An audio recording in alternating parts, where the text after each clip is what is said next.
जय श्री सीताराम। राधे राधे। आप सभी को एक बहुत ही अच्छी और रोचक जानकारी लेकर के आप सभी के सामने हम आए हैं कि समुद्र में कैसे मिली द्वारिकापुरी, जहां भगवान श्री कृष्ण ने किया था राज्य।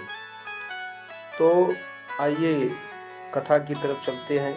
इसकी क्या विशेषता है, क्या इसकी रहस्य है। तो समुद्र में मिली द्वारिका की प्राचीन नगरी का अस्तित्व पौराणिक कथाओं पर आधारित है, जिसमें कहा गया है, श्रीमद् भागवत कथा में भी लिखा गया है कि भगवान कृष्ण के धाम जाने के बाद यह नगरी द्वारिकापुरी समुद्र में डूब गई थी। पुरातात्विक अध्ययनों पे पुरातत्व विभाग के लिखे हुए शब्दों के अध्ययन पर आधुनिक गुजरात के तट के पास अरब सागर में प्राचीन जलमग्न अवशेषों की खोज की है, जिसमें प्राचीन कलाकृतियां और शहर की मजबूत नींव भी शामिल है, जो इस बात की पुष्टि करती हैं कि एक शहर मौजूद यहाँ पर था और वह इस समय समुद्र में डूब चुका है। और पौराणिक जो कथा कहते हैं, पौराणिक कथाओं के अनुसार भगवान श्री कृष्ण ने मथुरा को छोड़ करके द्वारिका को अपनी राजधानी बनाया। महाभारत युद्ध के बाद श्री कृष्ण के शरीर त्यागने के तुरंत बाद द्वारिका शहर समुद्र में डूब गया था। ऐसा श्रीमद् भागवत कथा में सविस्तार वर्णित है। द्वारिका के समुद्र में डूब जाने का कारण यदुवंशियों का आपस में लड़कर मरना और कृष्ण का अपने धाम जाना, ये सबसे विशेष कारण था। अब बात करते हैं पुरातात्विक प्रमाण क्या है। तो भारतीय पुरातात्विकों ने 1980 के दशक में द्वारिका के निकट समुद्र में प्राचीन शहर के जलमग्न अवशेषों की खोज की। इन खोजों में प्राचीन कलाकृतियां भी मिली, साथ ही शहर के मजबूत नींव के निशान भी पाए गए।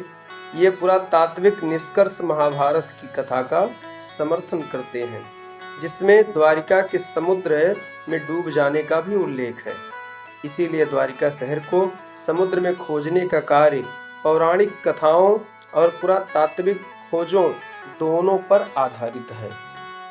अभी हाल ही में प्रधानमंत्री भारत के श्री नरेंद्र मोदी जी ने द्वारिका में गहरे समुद्र में डुबकी लगाई और भगवान श्री कृष्ण के दर्शन भी किए। प्रधानमंत्री ने वहां स्कूबा डाइविंग भी किए और भगवान श्री कृष्ण जी के चरणों में मोर पंख को भी अर्पित किए। पीएम मोदी ने कुछ देर ध्यान भी लगाया। द्वापर युग में श्री कृष्ण ने द्वारिका नगरी बसाई थी। माना जाता है कि भगवान श्री कृष्ण के शरीर छोड़ने के बाद, स्वधाम गमन के बाद प्राचीन द्वारिका शहर पानी में डूब गया था। हम आपको समुद्र में डूबे इस नगर के बारे में विस्तार से भी बता रहे हैं। माना जाता है कि श्री कृष्ण जी मथुरा छोड़ने के बाद श्री कृष्ण जी पश्चिम की ओर चले गए, जहां उन्होंने एक नया नगर भी बसाया था।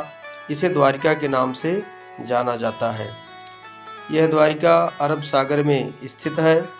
आज भी इस द्वारिका, ये जो द्वारिका पुरानी थी, आज भी समुद्र में पाई गई है। अवशेष इसके आज भी मौजूद हैं। वर्तमान में द्वारिका गुजरात के काठियावाड़ इलाके में अरब सागर के द्वीप पर स्थित है। शहर में अनेक द्वार यानी दरवाजे होने के कारण इसका नाम द्वारिका पड़ गया। शहर के आसपास कई लंबी चार दीवारी बनाई गई थीं, जो कि आज भी समुद्र के अंदर दिखाई देती हैं। पुरानी द्वारिका समुद्र में करीब 300 फीट की गहरी में डूबी हुई है और इसके अवशेष आज भी नजर आते हैं। आज भी पुरातत्व विभाग ने इसका खोज किया है। 1963 में गुजरात सरकार ने एस्कवेशन डेक्कन कॉलेज पुणे में डिपार्टमेंट ऑफ आर्कियोलॉजी से समुद्र में डूबी द्वारिका के लिए सबसे पहले खोज प्रारंभ करवाई थी।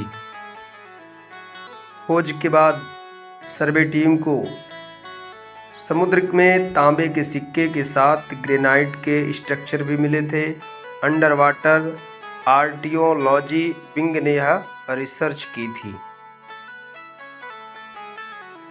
वैसे हजारों साल पहले समुद्र में डूब चुकी द्वारिका के दर्शन के लिए यात्री पनडुब्बी अरब सागर में जाएगी। द्वारिका से भेट द्वारिका करीब 35 किलोमीटर दूर है, जहां अभी बोट से आते जाते हैं लोग।